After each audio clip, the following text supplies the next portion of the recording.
Summer 1940. Britain is cornered. Europe has fallen like a row of collapsing pillars, one after another.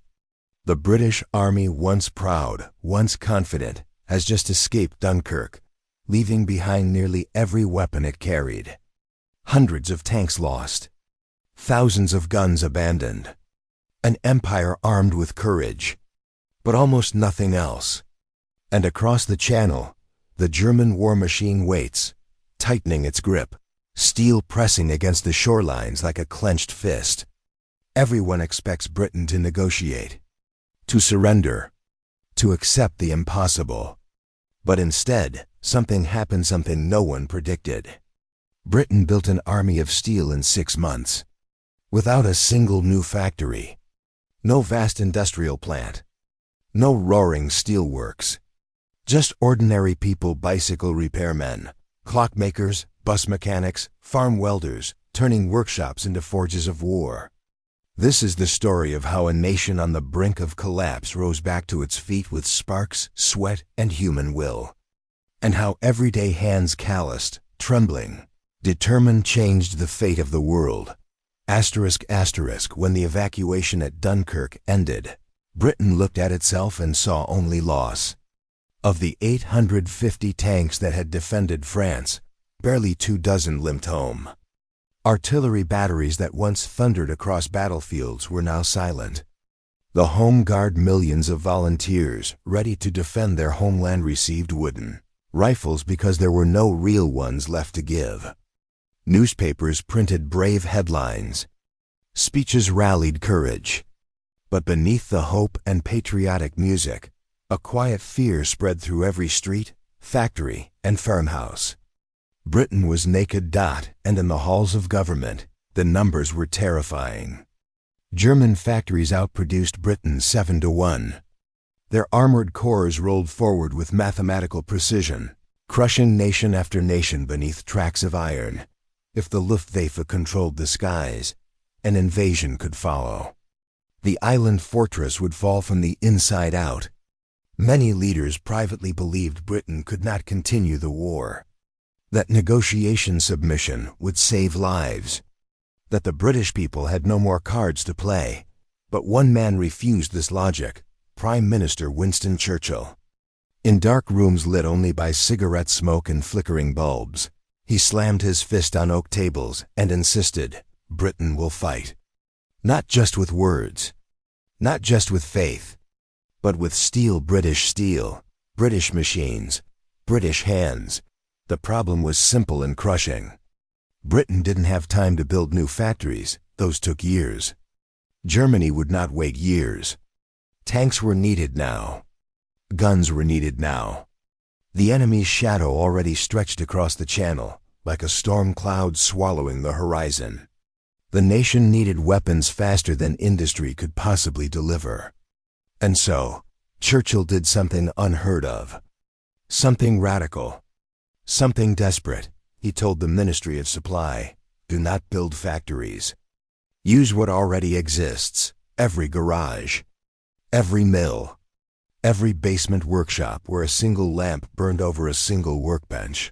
Britain would turn itself into a nation of hidden foundries. The man chosen to lead this impossible transformation was Press Baron turned War Minister Lord Beaverbrook, figure both brilliant and feared. He was abrasive, relentless, unpredictable. But he understood one thing better than almost anyone alive: production is war. If Germany had the advantage in factories, then Britain would fight with improvisation. If Germany forged tanks in great black-walled foundries, then Britain would forge them on dinner tables and farm machinery lines. Beaverbrook tore through bureaucracy like a wildfire. He stripped committees of power. He demanded results, not reports. And he sent orders across the nation that would change history. Every machine shop shall produce war parts. Every welder shall be trained. Every lathe shall turn steel for the front. Bicycle factories were ordered to make gun mounts. Baby carriage makers began shaping aircraft frames. Piano builders learned the delicate art of assembling rifle triggers. The nation of craftsmen, quiet, patient, overlooked, now carried the fate of an empire. And at first, there was doubt. Deep, aching doubt. Mechanics who fixed plows now shaped armor plates. Old men who repaired church bells now filed steel for tank gears. Women who had never touched machinery took their places on factory floors, hands bruised, knuckles bleeding. Learning by doing because there was simply no time to learn any other way, but piece by piece. Workshop by workshop, village by village, the island began to change. The sound of church bells was no longer the loudest noise in the countryside. It was replaced by the relentless rhythm of hammers striking steel. Sparks flew like summer fireflies in barns where hay once rested. The quiet English winter was now lit with furnaces. Britain was rebuilding, not with industrial giants, but with human hands, hands that trembled, hands that blistered, hands that refused to stop, because every person understood this was survival. Not just of a nation, but of a way of life. The world watched Britain prepare to die. But Britain, quietly, stubbornly, defiantly, prepared to fight. Asterisk. They called it the small workshop scheme, at first, an unremarkable name for what would become one of the greatest acts of collective ingenuity in modern history.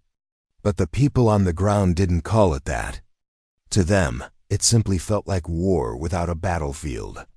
And they were the soldiers.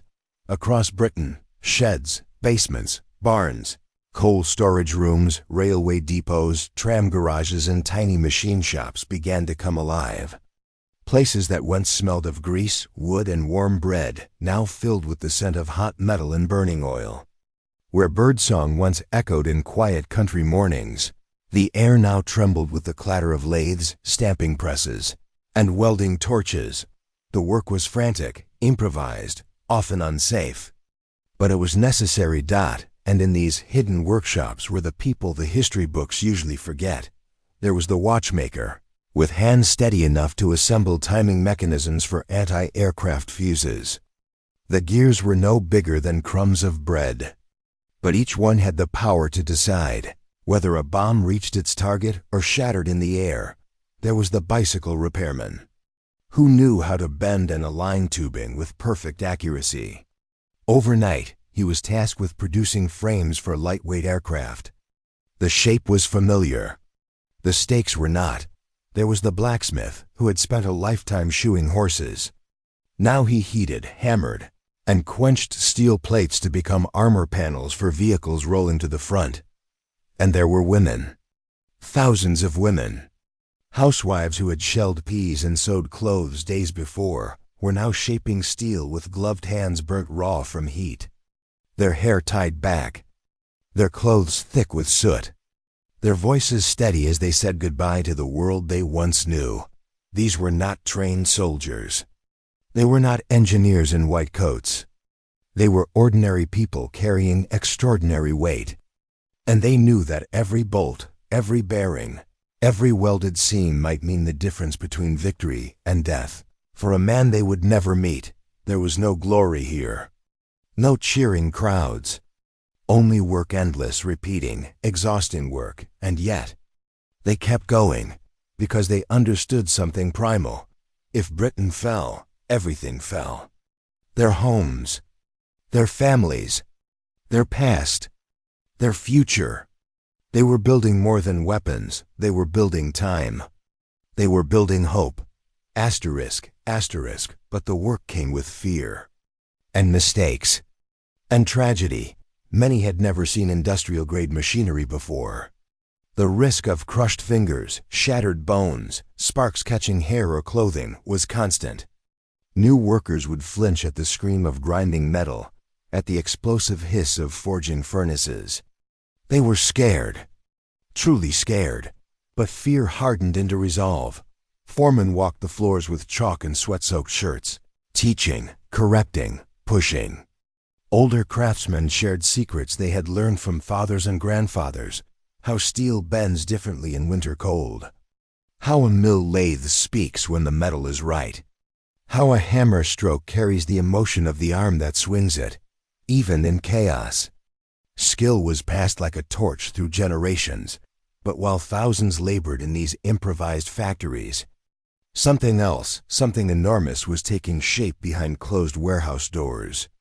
A machine unlike anything Britain had ever produced before was about to be born, the universal carrier. A small, fast, lightly armored vehicle simple enough to build anywhere, easier to repair than a tractor, adaptable enough to carry soldiers, mount guns, haul ammunition, or tow cannons. It was not elegant, it was not glorious, but it was practical, cheap, and exactly what Britain needed. Beaverbrook didn't ask one factory to build them. He asked everyone. Car engine shops built its transmissions. Shipyards shaped its hulls. Railway workshops forged its tracks. Village metal workers cut it by hand. Piece by piece, the carrier took form across the nation like an iron puzzle scattered across 3,000 workbenches. No single person built it, but everyone built it. And as these small machines began to roll off assembly lines, first dozens, then hundreds, then thousands, something monumental happened. For the first time since Dunkirk, soldiers returned to training fields and saw rows of armored vehicles waiting for them. They saw steel, not stories. Equipment, not promises. A nation that had been disarmed was arming itself again.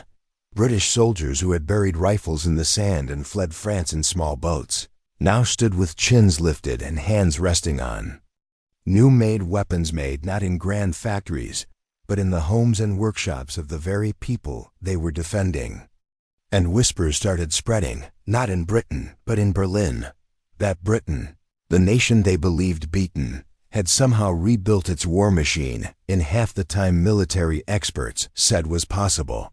Not through power, not through wealth, but through unity. An army of steel forged by ordinary hands. The invasion plan, Operation Sea Lion, still awaited its moment. The Luftwaffe still dominated the skies. Britain was not safe. Not yet, but now. Britain was ready to fight. Asterisk, asterisk, but just as Britain began to rise, the sky darkened. July 1940.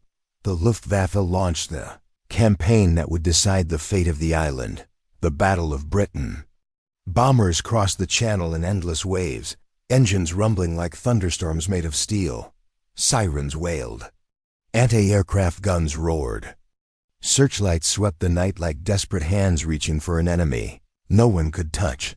Factories were the first targets, not the great industrial centers. They were too obvious, too protected.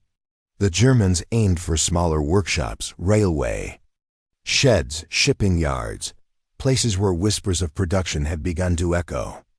The enemy did not know it, but they were hunting the very soul of Britain's new war effort, the everyday worker.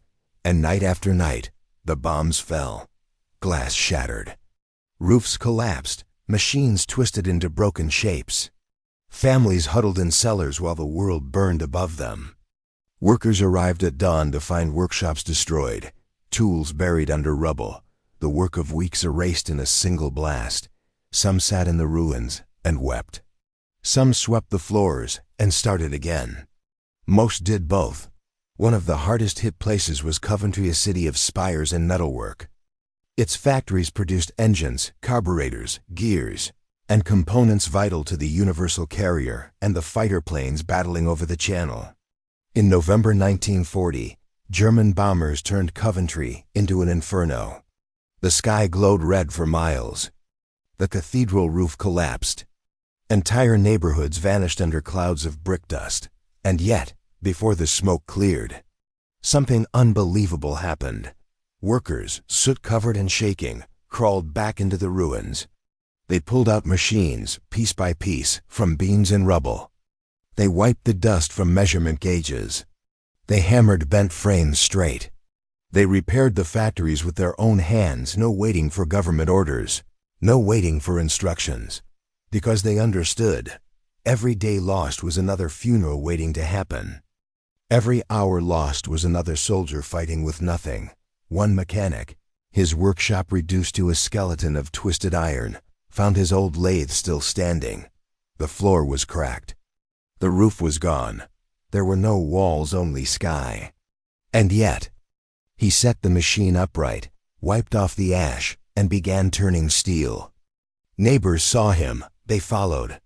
Within a week, 70 workers were back at their benches working outdoors, under open air, as enemy aircraft flew overhead.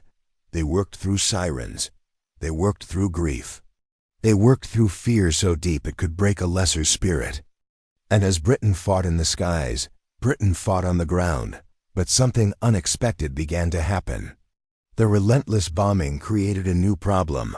No factory, no workshop, no line could rely on steady power. Air raids cut electricity. Fuel supplies were stretched thin. It was chaos. And yet, that chaos became Britain's advantage, because small workshops scattered, hidden, decentralized, were nearly impossible to destroy completely. You could bomb a city, but you could not bomb 10,000 barns, garages, and tool sheds at once. The German High Command needed targets. Britain had none. The nation had become a kind of living machine, flexible, invisible, unstoppable. Where one workshop fell, another rose. Where one lathe was destroyed, a neighbor shared theirs. Where one engineer was lost, 2 apprentices stepped forward. The enemy believed that terror would break the people, but terror only hardened their will. Meanwhile, in hangars and coastal air bases, the fruits of their labor soared into the sky. The Hawker Hurricane, a fighter plane made of plywood frames and fabric stretched tight like drum skin, was being repaired and rebuilt faster than the Germans could shoot them down. Women with sewing needles stitched the fabric onto wings. Cabinet makers shaped spars from spruce wood. Farmers delivered timber by horse cart. It was delicate work, ordinary work. But without it, Britain would have lost the sky, and so the battle raged. Above, Spitfires and Hurricanes spiraled through clouds streaked black with smoke. Below, welders, machinists, and grinders kept the war going with bruised hands and sleepless eyes. This was not just a military struggle. It was the defense of a nation's right to exist. And somewhere, in the roar of engines and the screams of air raid sirens, a quiet truth emerged. Britain was no longer fighting alone. Every civilian was fighting now. Every workshop was a battlefield. Every tool was a weapon. Every hour of labor was an act of defiance. The enemy had expected to crush Britain's spirit. Instead, they had forged it. By early 1941, the storm clouds over Britain began to thin, not because the danger had passed, but because something deeper had changed inside the country itself. The fear that once tightened throats and shook hands had hardened into determination. The shock of defeat had transformed into a quiet, disciplined fury. And now, the small workshops, the makeshift forges, the barns full of sparks and sweat, were no longer improvising. They were producing. The universal carrier rolled off assembly lines in numbers the Germans had not believed possible. Hundreds a month, then thousands. It became the most produced armored fighting vehicle in British history. A machine born not from grand engineers, but from shared necessity. It carried mortar teams into battle, hauled guns across deserts, sprinted supplies across burning fields. Soldiers trusted it because it worked, and they respected it because it came from home. But Britain didn't stop there. Something even more ambitious was unfolding. The Churchill tank. Heavy, thick-armored, uncompromising. A machine built not for speed, but for survival, just like the island that forged it. The Churchill was not perfect. Its first models failed, broke, overheated. And when the reports came in brutal, unforgiving, something remarkable happened. Instead of hiding the flaws, the engineers did the unthinkable. They took the tanks back into the workshops, and they let the workers fix them. Not generals. Not senior designers. Not committees in distant rooms. The welders. The machinists. The men and women who knew steel by touch.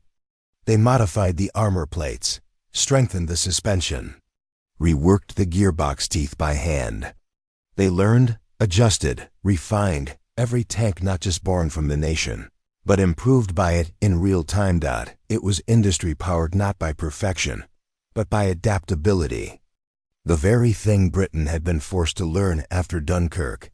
And while the workshops built the machines, the nation built something even more powerful: Colon confidence. British soldiers trained again, with real weapons in hand. Young recruits who once drilled with broomsticks now rested their palms on freshly machined rifles, carefully filed, polished, and tested by hands that cared. Home Guard units patrolled streets not as a symbolic gesture, but with genuine strength. In barracks and parade grounds, steel gleamed again. The message was clear. Britain would not surrender. Britain would not bow. Britain would fight. But the greatest shift was not seen in cities or factories. It happened in the countryside, in quiet workshops, where the sun shone through dusty windows onto metal shavings scattered like silver snow. There, ordinary people realized something profound. They were not bystanders. They were not helpless civilians watching the world decide their fate. They were the front line. Carpenter shaping aircraft ribs tightened his grip on the wood, because he understood, if his hands trembled, a pilot might not return.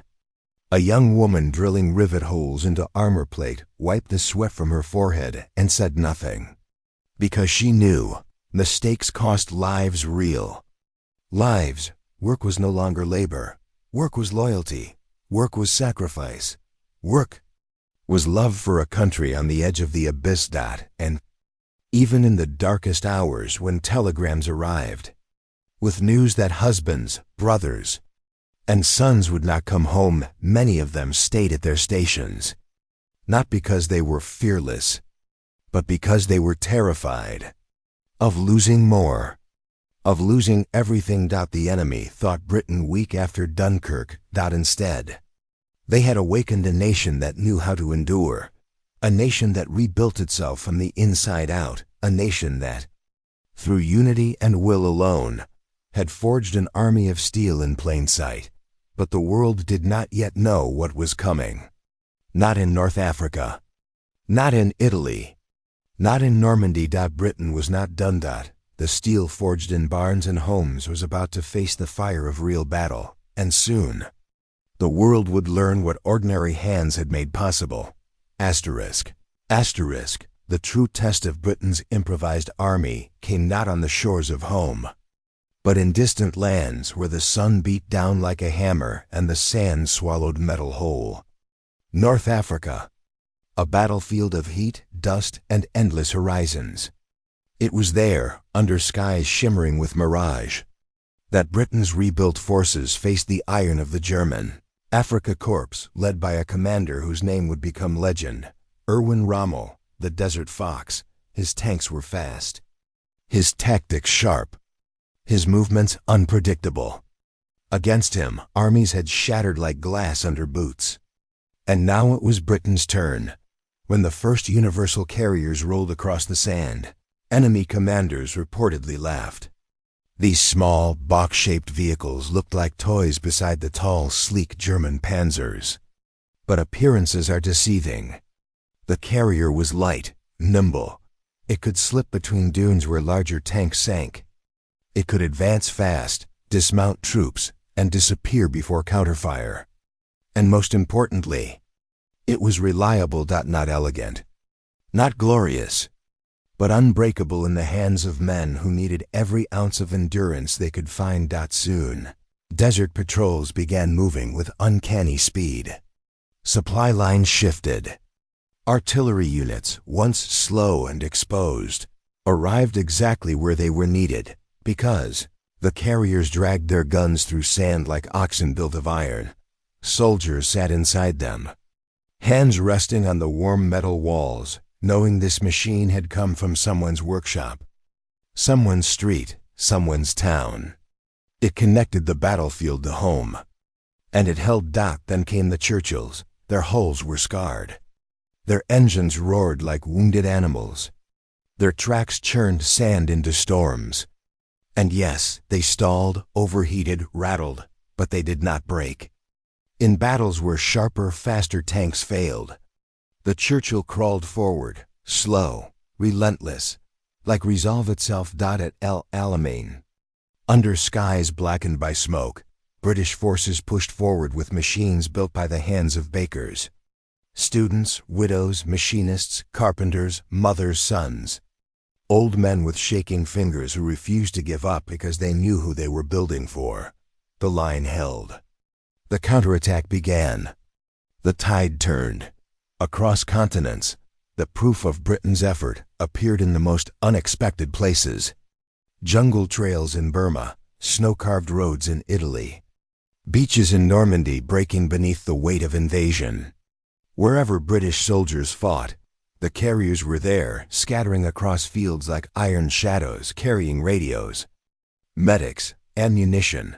Hope. The world began to see what Britain had done, not through speeches, not through reports, but through steel in motion. When Allied armies marched into Europe in 1944, they did not march as the desperate remnant that had fled Dunkirk. They marched as a rebuilt force, armed, trained, hardened. The same soldiers who had once clung to fishing boats and lifeboats now rode in armored columns across liberated cities, greeted by cheers. Their machines were dented, scuffed, patched, welded, nothing polished, nothing perfect. But they worked. They endured, just like the people who made them. And when peace finally came, it arrived not with triumphal music, but with exhaustion. Workshops that had burned all night went quiet. Tools were set down. Gloves placed on hooks. Factories fell silent for the first time in years. People stepped outside and listened to a world that no longer shook.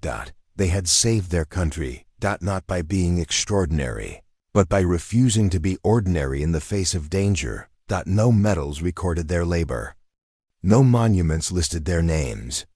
History kept its spotlight on generals and politicians, as it often does. But the truth lives in steel and memory. Britain survived because its people built their own strength with their own hands. What happened in Britain in those 6 desperate months is not simply a story of war. It is a story of ordinary people discovering extraordinary purpose. When the world expected collapse, they chose resistance. When they had nothing, they created something. When fear told them to surrender, they held their tools tighter. They proved that courage is not always loud. Sometimes, courage is a quiet workshop light glowing at 3 am hammer striking steel. A hand that keeps working even when it trembles. It teaches us this. Power is not built in factories. Strength does not come from machines. It comes from people. Always people. People who decide that even if the world is burning, they will not let the fire consume them. And that is how Britain built an army of steel. Without a single factory. By believing that ordinary hands can change the fate of nations. When the war ended, there were no grand speeches waiting for the people who had forged the weapons of survival. No parades rolled past the blacksmith's shop. No cameras waited at the railway shed where welders had burned their names into steel with nothing but sweat. The workshops that once rang with the clang of hammers fell quiet, like theaters after the final act. The furnaces cooled. The sparks died. And the people who had fought without rifles simply went home. Some returned to their farms, where the fields seemed smaller than before. Some went back to repairing bicycles, watches, and kitchen stoves. Women who had commanded assembly lines were told to return to kitchens, their hands still calloused from steel. Many did, many didn't, but all of them carried something that could not be taken away. They had seen what they were capable of. They had seen how powerful ordinary lives become when tied to a purpose larger than themselves. For years afterward, soldiers returning from the front would travel their own hometowns and see the workshops where their weapons were born. They would notice a familiar weld line on the side of a carrier, the slight curve to a gear tooth that only a local machinist used, the distinct thickness of armor that came from the mill by the river. And suddenly, the war was not far away, it was personal. A tank was no longer a machine. It was the work of neighbors. A rifle was no longer a weapon. It was a gift of safety from hands that cared. The war had been fought not just by those who carried guns, but by those who carried burdens. In some towns, the old lathes remained, rusted but not forgotten. Children would ask, "What did this machine do?" And the adults would fall silent for a moment, remembering smoke that darkened the sun in nights when the world seemed destined to end. Then they would say, "This machine saved lives. This machine fought back.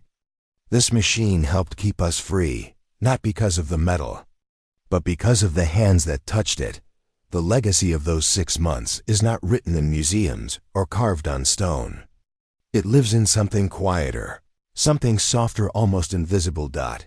It lives in the knowledge that even in the darkest hour, a society does not survive because of its armies or its leaders. It survives because ordinary people refuse to stop trying. It survives when the watchmaker keeps working through the night, even though bombs shake the walls. It survives when a mechanic stands in the rubble of his workshop and says, "We start again." It survives when a mother picks up a welding torch and learns to fight in her own way. This is the legacy. No enemy can defeat a nation that knows how to rebuild itself from nothing. No darkness can extinguish the flame of will. And no empire truly falls so long as its people still believe that their hands matter. The story of how Britain built an army of steel without a single factory is not just history. It is a reminder that courage is not born in moments of strength, but in moments of weakness, when everything seems lost. It is a reminder that the power to change the world has never belonged solely to generals, kings, or leaders. It has always belonged to ordinary people, doing extraordinary work at the moment they are needed most. And somewhere out there, in a workshop, on a street, in a quiet home, someone just like them may be holding the world together again, silently, patiently, bravely.